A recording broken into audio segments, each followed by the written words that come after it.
These are the three most critical. It is knowing who your customer is at a very deep level. It's called your avatar, is the acronym that's kind of used in the online community. But it's knowing that individual at a very deep level and knowing what their pain points are, and then taking those pain points or those problems and showing them and demonstrating to them how your product or service can solve that problem. The mistake people make is they don't go deep enough understanding what I call their avatar.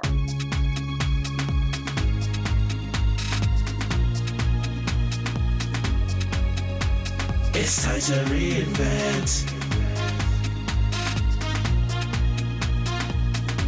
Welcome to Reinventing Perspectives. Today we have an amazing guest. We have Steve Kilberg. Steve, thank you for joining us. I know that people are going to be so excited for this because if you are online, you've been thinking about e-commerce, SaaS, and you don't know where to start, or you are just struggling, Steve is here to talk to us about that. So Steve, please tell us, who is Steve and what's your mission? So my background real quick, I've worked in different companies in the online space for 15 plus years now. I can't believe that I'm dating myself a little bit. I'll call it different parts of the food chain, meaning bigger companies and smaller companies. And that experience has given me, I think, a pretty diverse background, which has been good. A few years back, due to some family issues, I had a job separation and then my elder parents needed some help. And so I made a decision to help them because my siblings had other family responsibilities and I had more flexibility. And so I made a choice to take care of my parents. And so in that window, I needed some flexibility. I couldn't have a job where I was traveling and doing things of that nature. So I said, I got to figure something out. And it's a long story with how I got into e-commerce because I had a number of failed attempts at other opportunities or other online endeavors. But it got into e-commerce and I said to my wife, if I can't make this work in 6 months or get some kind of traction, I'll go back to getting a normal job, etc. Well, we had just enough of a success. So I said, I can't stop now because I got just that little bit of a nudge to keep going. And I'm glad I did because then we started this business from an idea at dinner one night and we grew it to 7 figures in sales. Now, the pandemic crushed our business, but that being said, as I know how all of this works, there are some commonalities that any business can apply, whether it's an e-commerce business or a SaaS business, which I'll describe in a little bit here. I'm now coaching and consulting businesses. And one other element I wanted to add is my wife and I were having dinner one night. I said, boy, we could sell this asset. It wouldn't be a home run. We're not going to retire, but still it would be nice to be able to make a few $100,000 from this. I think anybody listening would say, hey, if I can start a business and sell it for $50,000 or $100,000, $200,000, $3,000, whatever that number is, right? That would be a win, or that would be very beneficial endeavor to go through. Because once you get to that point, you know how all this works because there's going to be a lot of bumps and hurdles you're going to have to go through. That being said, is we chose not to. And again, the pandemic kind of hurt our business. But now what I'm doing is I'm working with a colleague, in addition to coaching and consulting other e-commerce and SaaS businesses, working with my colleague is we're taking these same businesses and we're finding a buyer for them. So we're taking them through that exit experience. And that has been really, really eye-opening and fascinating. So one of the big takeaways I would encourage your audience to listen to. A lot of people have struggled, and it all comes down to belief. I've learned this from experience. But if you're going to build an asset that you have an interest in, you should be thinking from day one is to set it up to sell it. Whether you sell or not is irrelevant. You should be thinking that way, and that'll change how you look at your business from day one. I'm so excited for this. There's so much that you said there. You kind of gave yourself a timeline to say, look, if this does not get some kind of traction in 6 months, and I think that pressure that you put on yourself, new entrepreneurs, sometimes we can just sort of let time kind of get away with us because we have a hope and a dream and we really want it to work. And I like that you said you tried so many things and they didn't work, and that's part of the process. It is. And then you get to this thing and you had to really just build this thing up to a certain point and think about it as an asset. That changes everything because then we're not so all over the place chasing shiny objects. We're looking at how do we create value. I can't wait for you to talk about that as well. That's a key thing that I will elaborate on in a minute. So what you just talked about was building an asset. Think about it from that perspective. It is truly an asset, especially if somebody's just starting out. You're not going to build the next Facebook or Twitter. Don't think that way. And a lot of people get so, well, I have to invent that. The odds are highly against you, so don't worry about that. Take that stress off of your plate, so to speak, but try to build some kind of an asset that, again, provides value to the marketplace. If I had to simplify it, I would say whatever you are selling, you're going to have to sell something, whether it's a service or a physical product. There's a couple ways to look at that. Again, in e-commerce is actually a physical product, whether it's a coffee mug or it is a software business or even a subscription type service. But a SaaS business is defined as either a software as a service or a subscription as a service. And typically, well, not typically, there's a monthly reoccurring fee that comes with that. If you have an e-commerce business, I would strongly encourage people to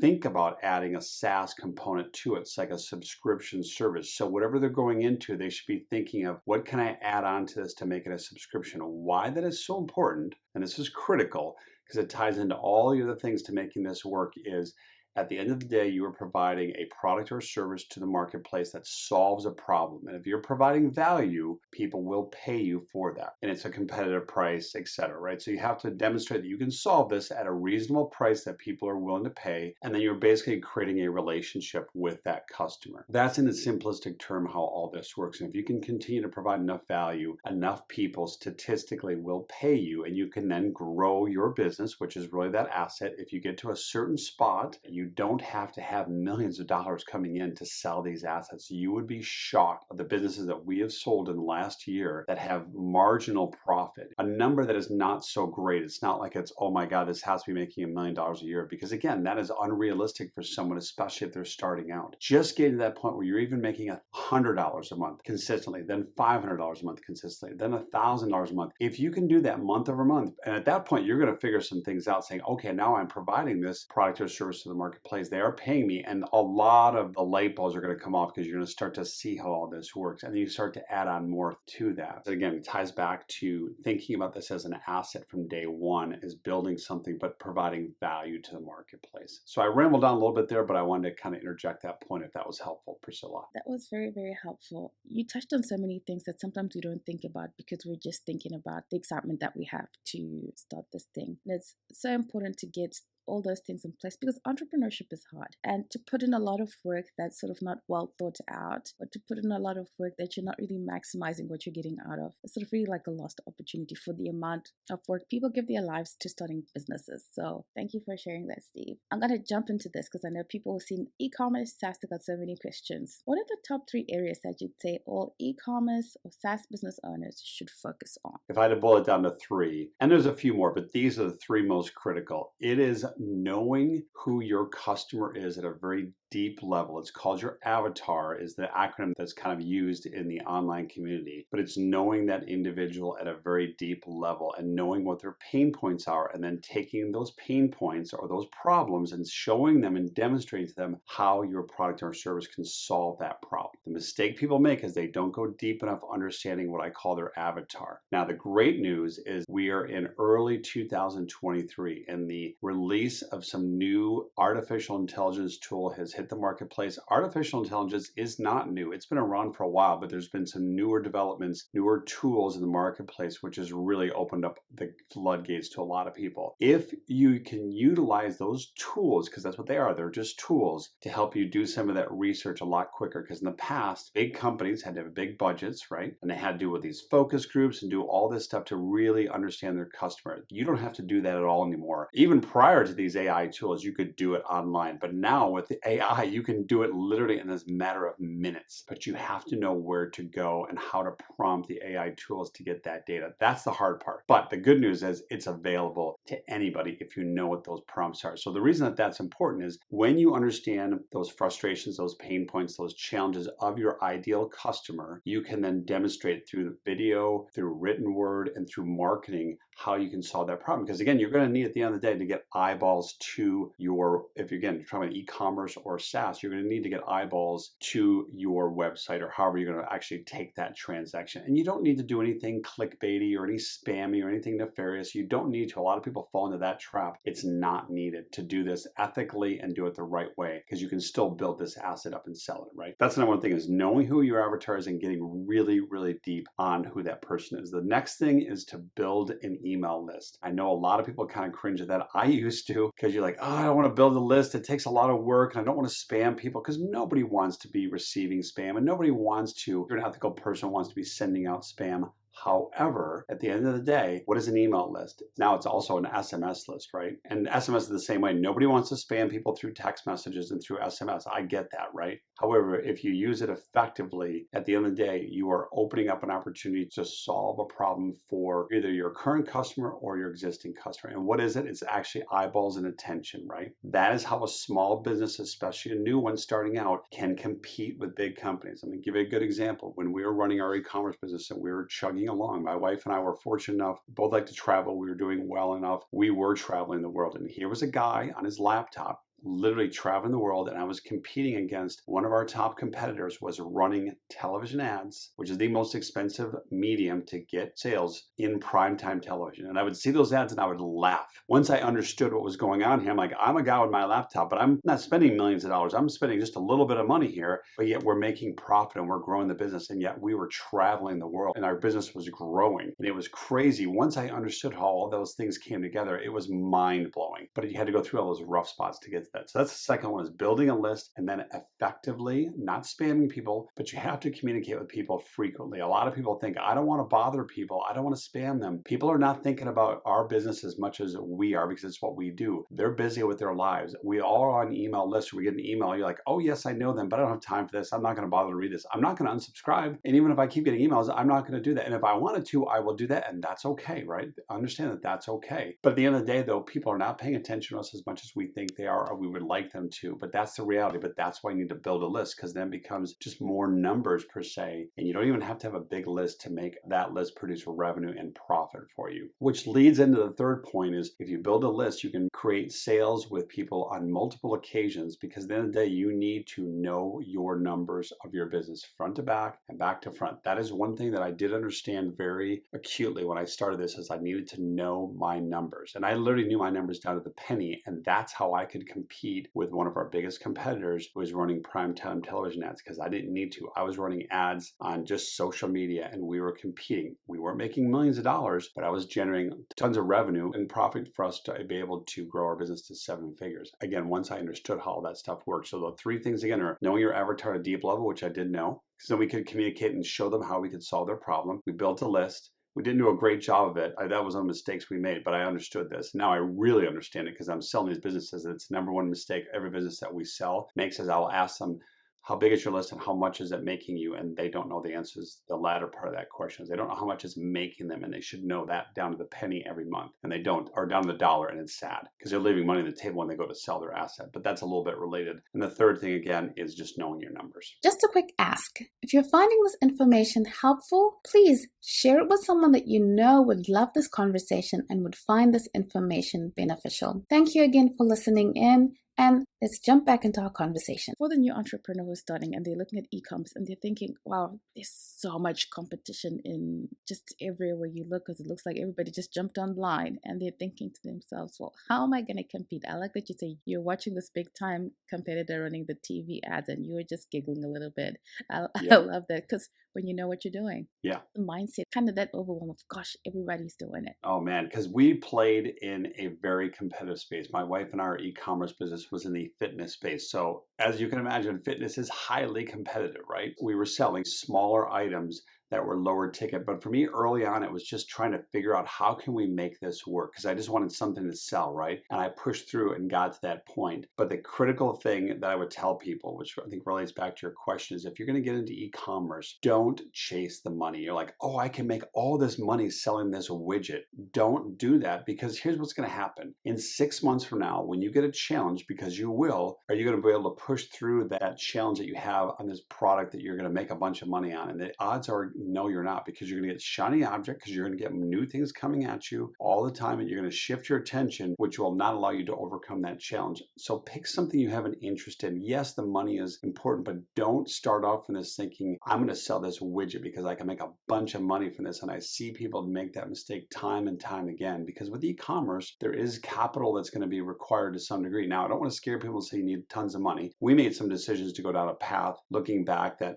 I would make different decisions, because again, hindsight is always 20/20. So in the e-commerce world, there's drop shipping you can do. The challenge with drop shipping is you're going to have smaller margins. So you really have to know your numbers at that point. You can still make it work, but you really have to know your numbers. So if you were to decide to just sell something else, I would start off with a lower ticket item, less than $30, less than $50 that a customer would actually pay for that, because the cost of getting that product in your hand and shipping it out is going to be around $5 to $7 max. That's the price point they should be thinking of. Because our product, quite frankly, when we were getting ours was $1.90 to get it from our factory into our warehouse per unit, right? So I knew that down to the penny. Then when I factored in the shipping cost, that was a few dollars more. So I knew going out the door what it would cost. So then what we were selling it for, I knew how much more money I had left over that I could spend on marketing and advertising. And then the numbers kind of unfold from there. Took us a while to figure that out, but now that I know how this works, it's just you repeat that process over and over again. Now we're talking about the marketing and the advertising. The cost of advertising is just creeping up, creeping up, creeping up. Maybe you can speak to two things. One, doing it well, best use of that money, as well as you're in a limited budget, you're just starting out. Where should you focus? Great question. Well, I would still tell people to use social media if you're choosing to do paid advertising. Now, again, if budgets are really tight, then don't do that, because if you don't know what you're doing, you're going to spend a lot of money and you're going to burn a lot of money. And so then you would have to hire somebody to help you through that process. Let's just do two different paths here. If you don't have budget, then you can do social media posting. You can do a lot of things. You can reach out to people who are influencers in your niche, in your industry, and see if there's a way you can work out some type of arrangement. That has been an effective way. There's that one path. If you were to do paid advertising, which now I understand how it works, this is what I will always default to. But that being said, is there's some risk involved. And so trust me, I spent a lot of money figuring some things out, hired a lot of coaches to help me navigate some of those areas of like, oh, how does this work? And I'm glad that I did. But at that point in time, again, as I said a minute ago, you have to track your numbers. So what I would encourage people to do, and you can do this actually relatively inexpensively, you have to spend a little bit of money to what I call gather some data and then adjust the dials a little bit. But if you're just starting out, even if you had like $1,000, right? So let's just back this up a step here. If I had this widget I was going to sell and I wanted to at least build an email list to start out for less than $1,000, you can build an email list, because you can get leads. Even today at the filming of this video, I was just working with a client. We were getting leads, meaning emails, for about $2 an email. It took us a little bit of time. We had to spend a couple $1,000s to get there based on some of the changes with some of the platforms like Facebook that we're using. But once we got that dialed in, we were getting leads for $2. Some of the changes with the iOS, and I don't want to get too off topic here, but the iPhone adjustments, it's impacted the advertising space, which is one of the reasons why costs have gone up, right? So to keep your costs down, I would encourage people to build a list. Even if it costs you $3, $4, $5, that's okay, because you have, at the end of the day, attention, you have eyeballs. And so once you sell, the hardest cost to get a customer is that very first transaction. As you're building your list, you want people to come back to you and buy over and over again. Building a list, whether you're doing it organically, meaning through social media and other forms of things that aren't going to cost you money, but that's going to cost you time, which is a form of money, or you can spend money and just make it done that much quicker. But if you don't know what you're doing, you're going to waste some money there. Let's get to the numbers, because people hear numbers and they're like, Yes, it scares a lot of people. Not numbers, Steve. What numbers should they know? What metrics should you be looking at? Because at times we get carried away with all these different kind of numbers that don't actually make a difference in helping you to keep your business open and grow your business. So what numbers should we be looking at? I used to say 3 numbers. I'm going to add a 4th one here. The first number, and this ties into now that I'm coaching and we're advising businesses on selling, I am staggered. This is a big takeaway for your listeners. If they get to the point where they know these numbers front to back and back to front, you will be way ahead of the competition that's out there. Businesses that we're selling to this day don't know these 3 core numbers, even 4 core numbers, which is mind-boggling. They'll know one of the 4, but they don't know all 4, and they should track those and know those every day. First detailed number they need to get to, I don't want to scare people saying numbers, but this is pretty simple. It is, what is your initial transaction, average transaction when you're selling your widget, whatever that is. You should know that, because even just looking at some basic nuances, you can figure that out. Most people have a pretty good idea what that is. The second number is, what does it cost you dollar-wise to acquire that customer? You should know that down to the penny. That's one of the numbers that I knew I had to focus on, that I had to detail at what number number out. And once I had my numbers kind of dialed in, I knew if I got above a certain level that things were not working. So I had to make adjustments, either come up with new creative or try different things to get that number back down. And this is still applicable to this day. The third number, and probably the most important number that, well, before I get to that one, I'm going to say the fourth number that I added in here was the cost to acquire a lead, which is going to be an email and or an SMS. You can do that, lump that together, or you can separate those however you want to, but just start with an email. You should know that number down to the penny as well. The most critical number you need to know, and most business owners do not know this, they have no idea. It's mind-boggling to me, because if once you know these numbers, it'll change how you think about your business, and that is, what is your lifetime value for your average customer? How many customers have you had in the last 6 months, 12 months, 18 months, and what is your revenue? And just a simple division calculation. That's it. Because you think about this, if I got 10 customers today, and next month, if 2 of those customers came back and bought from me again, my revenue, and I got 10 new customers, right? So now I've got 2 repeat buyers, because it's easier to sell to an existing customer because you've provided some value to them. They've recognized, hey, you're a legitimate company, etc. They want to do business with you. That's why you need to communicate them with your email list. Once you do this and you know this lifetime value, that number is going to be higher than your initial average cart transaction. Basic example, if my initial average cart value was $50 and the cost to acquire my customer was $25. Okay, so now I have $25 left over that I can use for advertising and other expenses to run my business, to pay myself, etc. That's my gross margin, right? But if my lifetime value is $100, the light bulb that should go off for people is to say, wait a second, I need to get as many customers in on the front end. I know that number is going to be 100, because if it's 100 minus that 25, that's equals 75. Again, we're not talking calculus here. This is very simple arithmetic, right? If I have $75 to spend to acquire a customer, it's not going to cost me $75, especially if I know, or $75 in terms of profit or gross profit, right? It's not going to cost me that much. So you can take that money and fuel it into your growth. That's when you start adjusting the dials to spend more money, to acquire more customers, acquire more email addresses. And once you experience that and you know those numbers down to the penny, you will never think the same way about your business, and you will allow yourself to grow your business. And that is how you can compete with a company like we did, because I knew those numbers, that was running primetime television ads, because I knew those numbers down to the penny. And I was staggered back then that I knew this, and I was by myself. Now that I'm coaching and consulting with other businesses, and I get to see their financials, I get to see their business model, what they're doing, and yet we're still able to sell these assets, and yet they're making these same exact mistakes. So think about that. We're helping them sell these assets, and you're still making these mistakes. If they weren't making those mistakes,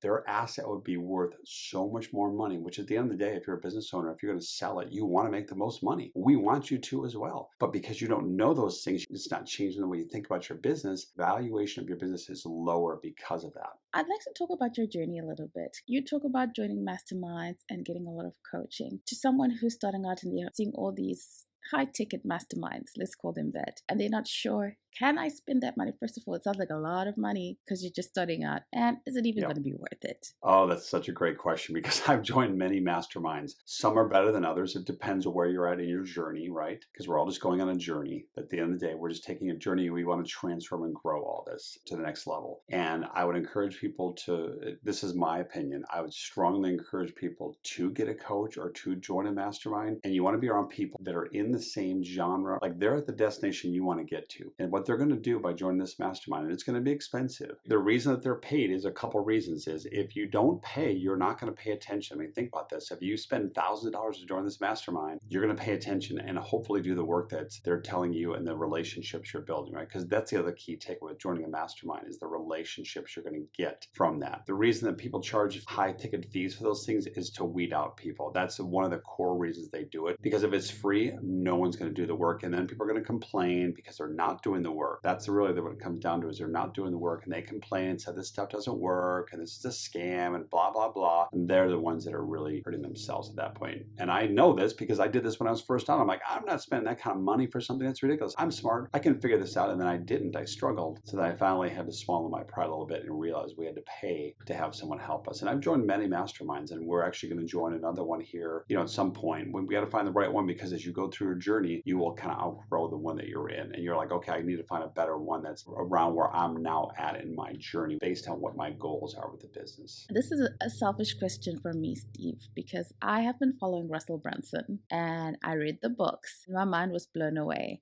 So when I saw that you got the ClickFunnels 2.0 award, I was like, okay. You're going to love this. Look at this right here. This book right here, all the notes. And this book right here, all the notes I got right there. Oh, yes. It's literally sitting right here. I read it a lot. You can see all the note tabs on there. Look at that. All the notes. Anyway, I didn't mean to interrupt you, but I had to show you that because you said that. For those who are listening, Steve was holding up right on his desk. He's got the Expert Secrets book. I'm just like, Steve, I've read those books. My mind was blown away. But at the same time, the overwhelm. Yes, very true. It is overwhelming. I thought I could do it myself, but of course I couldn't. My question to Steve, please tell us more. That's a great place to start, is read the books, right? Now, again, it's going to be overwhelming, right? But you're going to have to, and one of my mentors has said this to me, it's going to be hard to kind of accept this, but it's just the truth, right? You can only eat an elephant one bite at a time. And that's just the reality of it, right? And it's like anything in life, right? So if you're going to do something, you have to have consistent action. And it's painful to say this because you want to get to that destination today. I'm the same way. I want to get there tomorrow. And it just doesn't work that way, right? We've all done this in our lives, is that we want to get to a destination. And really, it's a transformation, right? We want to get there as quick as possible with the least amount of effort. I get it. It's just human nature to think that way. Some things can move in that direction, especially if you get into a mastermind or get the right coach. A good coach will tell you, ignore all that stuff. There's some benefits there, but just ignore all this. And if you did 1, 2, 3, 4, 5, which is what's laid out in this book, the last 2 Comma Club, I just thought of this. Russell got on stage and said, who here has read my books? These 2 books right here, Dotcom Secrets and Expert Secrets, right? Or half the crowd raised their hand. There was 4,000 people there. And he stopped and he said, why are you here? Because he said, everything I know is in these books. I devoted my life to writing these books. If you just apply the stuff that's in these books, you don't need to be here. Is what he said. He was upfront about that, which is kind of like, what?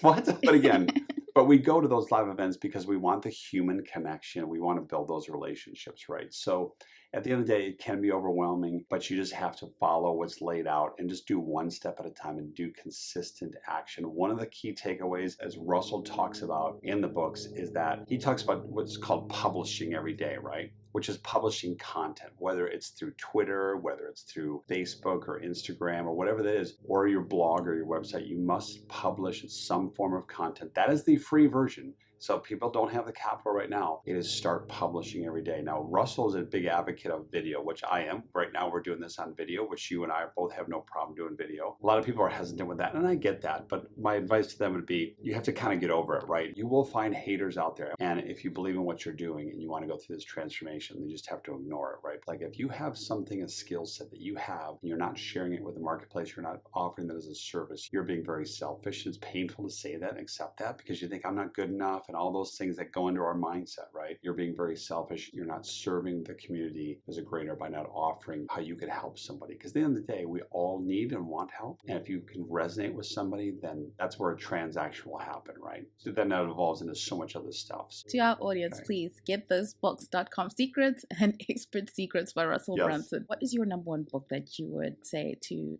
early entrepreneur? I have these books here for a reason. It's this one here by Alex Hormozi, $100 million offers. Again, you see all my notes in there, right? Because I've read that book numerous times. I'm going to skim back through it today. So those 3 books, Expert Secrets, Dotcom Secrets, and $100 million offers. If you read those 3 books, you can get up and running quickly and you can be successful if you just read those 3 books. And again, whether you're doing e-commerce, SaaS, or even if you do coaching, it doesn't matter. All the principles are laid out in those books on how you create an offer and then how you identify your avatar, like Russell talks about. You do all the work and you just can solve a problem in the marketplace. You build a community. And if you do those steps, you can be successful. Easier said than done. I get it. I understand. But it is a path that's worked over and over again. And if you would have told me, just to give you a little bit more context here, and thank you for your kind words about my 2 Comma Club, Priscilla, because, years prior to that, Funnel Hacking Live, and that you see people going across stage and it's like a high school or college graduation. They're smart to do that because it gets the emotions inside you going, wow, I want that. And I said that. And the year that I walked across stage, it was kind of a surreal experience. So if you'd have told me that 5 years ago, my wife and I would come up with an idea for a business selling an e-commerce product, we would sell it, start it from zero and get it to 7 figures, I'd walk across stage and get that award, I would have fallen off my chair laughing. But that's what we did. That's amazing. Thank you. It's a perfect way to stop, and it's a perfect way for people to know that Steve just gave us that you can do it. You can do it. And those books are amazing, by the way. To our audience, please, if you can go to skrpmedia.com eCom/pocket. Steve, tell us about that. Yeah, right now, as a way to help people, I am offering, so this is some of the coaching, right? And this is what's great about technology. Think about this. We're out, we're at the grocery store, we're doing something, you have this idea or this question, you're like, oh, I wish I could ask somebody like right now because it's on top of mind, especially if you're like the grocery store. Most people are not going to write it down, whatever that is, right? You're not going to pull a piece of paper out. So one of the things that came across with a new tool that's out there is that you can do this through your phone or on your desktop, is you would create an account, etc., and you can ask me a bunch of questions. I try to make it at a very nominal fee. So for just $97, for example, is that I will answer any one of your questions. We can do this all through the app. It's all tracked. It's all recorded, all the stuff. So you can communicate with me either through video, through text, through SMS, whatever that modality is, but they just make it convenient. So it's a new tool that's out there, which I really am falling in love with because it just makes it so much easier. That's just a way for people to kind of like, hey, I just have a question. I just want to run this by somebody. So I have a time slot that somebody can ask me any questions for $97, and I'll give them 20 minutes. And if we want to get into something different, we can do that too. But I just wanted to at least make that available. So I'm trying to make it affordable for people, if that helps. Thank you so much. That's skrpmedia.com/pocket. Thank you, Steve, so much for your time. And Steve, I often ask this question as my last question. What has faith meant to you on your journey? We have to have faith, right? We have to have faith in ourselves. We have to have faith in a higher power that's going to help us. We have to have faith in a community. In the world right now, we're going through some very challenging times, as we've just all been through the last couple of years, right? And one of the things that has got us through this is just faith in our ability. Whatever your beliefs are, I just tell people, whatever those beliefs are, you should have some form of belief in something better and higher than us. However you define that, the universe, whatever your religion is, there is something out there, and if you just use that, you can get through a lot of stuff and really rely on community, which goes back to, just to kind of tie this together, is why you'd want to try to get some coaching or join a mastermind, because you're going to be in a community of like-minded people who understand the struggle. And entrepreneurship is a very lonely endeavor when you're starting out, and you're going to be overwhelmed with a lot of things. And so if you're in that community, they can help alleviate some of that stress, because it's going to cause anxiety. Trust me, I've dealt with it, and you still deal with it to this day in a variety of nuances, right? But having that faith, though, tying back to your question, allows me to get through that, because I calm myself down by saying, wait a second, there's all this noise coming at me right now. Let me just calm down here, get organized. And then I kind of see some things like, okay, I got this. Everything's fine, right? But that's that faith that allows me to keep going.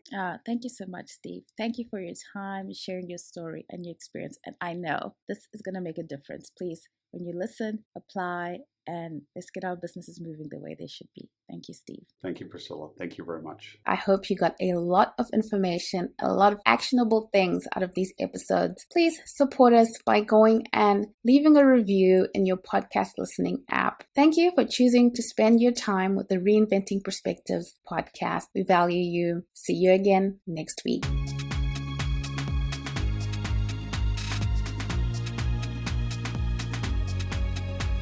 It's time to reinvent.